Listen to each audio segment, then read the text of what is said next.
A passion of mine that I haven't shared yet on this channel is my love for the Lord of the Rings and the world of Middle-earth.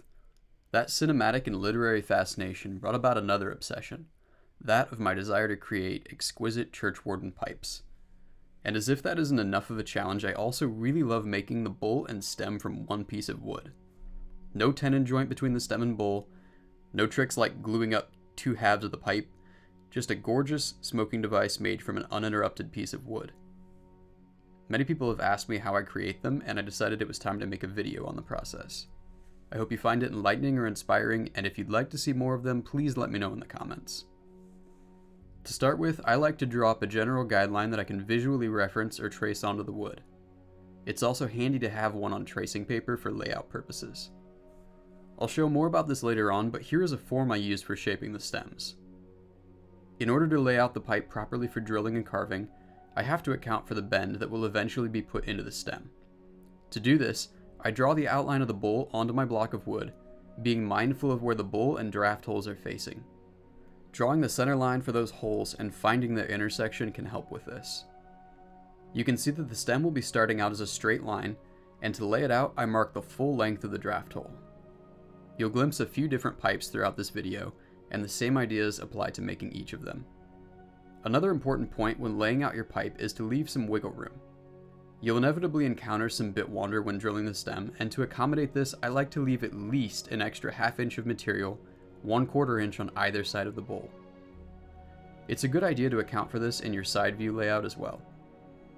To elaborate a bit further, I first drill the draft hole and then make an educated guesstimate of its path and end point.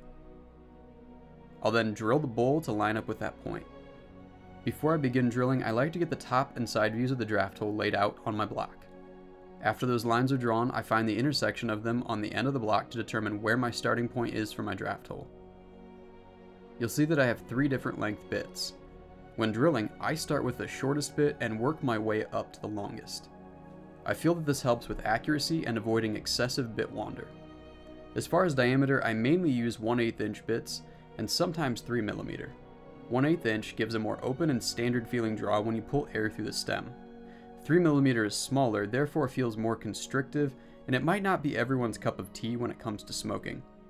I would recommend 1/8 inch if you aren't sure where to start, and I will link the bits I use in the description. Whatever you use to drill the draft hole, just remember to go slow. Drill small amounts at a time, and pull the bit out to clear your chips frequently.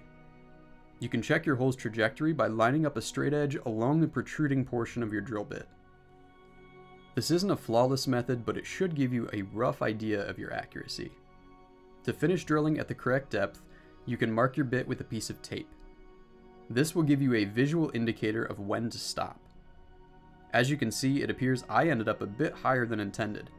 This is a good example of why to leave yourself that wiggle room to work with.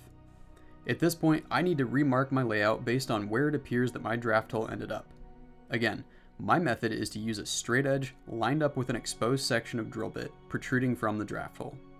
My side-to-side deviation was even greater than my up and down, and it almost ended up too far over to be usable. Next up is drilling the bowl, and just like the draft holes, we need to mark the depth. The calipers aren't necessary for this.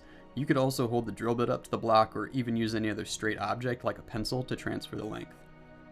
I like 3/4 inch and 7/8 inch diameter bowls, and I'll link the bits I have down below. They are custom spiral bits specifically for pipe making. You can get by with any standard drill bit or modify a spiral bit or spade bit. That's where I started out. Really, the greatest difference is in the profile of the bit. Now, when you get to the final depth for the bowl, you should meet up with your draft hole if things lined up correctly. If you don't initially see it, you can double check the depths of your draft hole and bowls. If they're correct, I recommend bringing your draft hole bit back into its final depth to see if it shows in the bowl. If they still aren't lining up, either your measurements are off or the bit wander was not what it appeared to be. I like to continue taking very small chips with whichever bit my intuition leads me to try. Obviously, this is a tricky and imperfect system, but I've had good success with it. Optimally, you want your draft hole to enter at the lowest point of the bowl, as centered as possible. Once the bowl and draft holes are connected, it's time to rough out the shape on the bandsaw, so I'm marking out some general guidelines for cutting. Keeping good layout or guidelines as you work helps ensure you are always aware of where it's safe to cut or to carve. It doesn't really matter whether you mark and cut the top profile or side profile first. Once you've marked and cut one profile, you can move on to the other. Just make sure to take care in accurately laying everything out so you don't accidentally cut through your airways. Here's where having the tracing paper guide comes in handy, as it lets you see the bowl and draft holes through the design. Oftentimes, my pipes aren't exactly the same despite following the same general layout for some of them. This is mainly due to working within the constraints of the block and around the airways. I can't stress enough how easy and extremely irritating it can be to make mistakes at this stage, so be very mindful when cutting. The closer you cut to final dimensions, the less carving and sanding is involved to finish shaping, but it's better to err on the side of caution.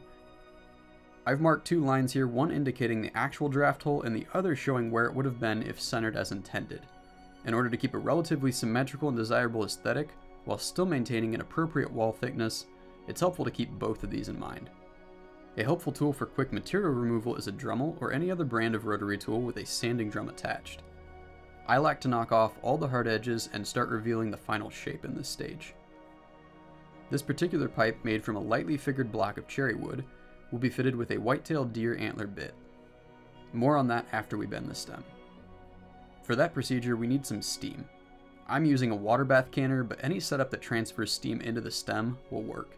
Honestly, a better method would be to have a setup which avoids transferring unnecessary moisture to the bowl, as this would help avoid potential cracking issues. Don't forget to mark your draft hole lines now, as this will aid in shaping later, and it's a little difficult to mark them accurately after the stem is bent.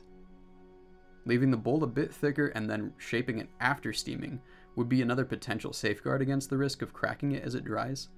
I haven't had much issue yet, but there are potential failure points that I might address after reviewing my process for this video. This is my simple jig for bending the stem.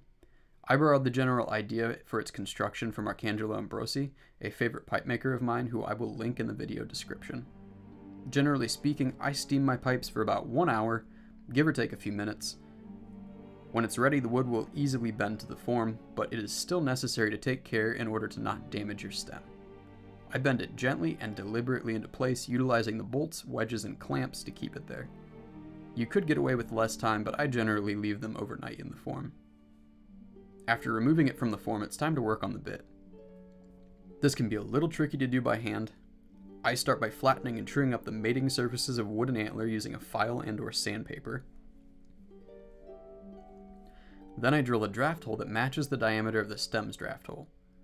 And I drill it as square as possible to the face I just worked on.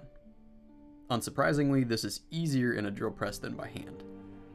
The draft hole should go all the way through the bit material. After that, I drill a hole for my tenon. For my particular needs, I drill a 3/16 inch diameter hole, 1/2 inch in depth. This will accommodate the stainless steel tube I use for my tenon, which I will link in the description. I use a 1 inch section of tubing, so I then need to drill my other 1/2 inch mortise hole in the stem. I always dry fit my joint prior to securing it with a 2-part epoxy, and I use caution when applying the adhesive as I don't want it to get into the draft hole. The epoxy sets rather quickly, but doesn't fully cure as quickly as it sets. I generally leave it until the following day before resuming work. I initially left this tine overly long, so I'm cutting it to my desired length. Final shaping of the pipe for me involves mostly a utility knife and sandpaper. This requires great attention to the overall shape to make sure my lines and transitions are smooth.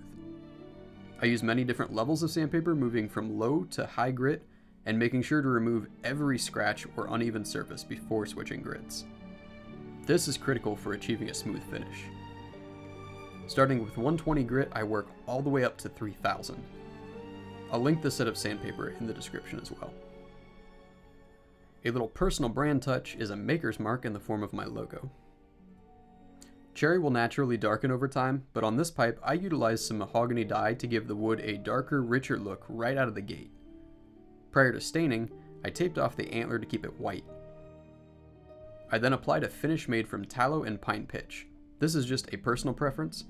A very common pipe finish is carnauba wax, among several others. After thoroughly coating the pipe, I hand polished it with a microfiber cloth. I really hope this video was helpful for those of you who wanted to learn my method, and I greatly appreciate that you watched until the end. If you're interested in seeing my pipes as they become available, you can follow my Facebook page. I'll post any pipes I have for sale over there, and I'll put a link to that page in the description. Thanks again for watching. I'll see you guys next time.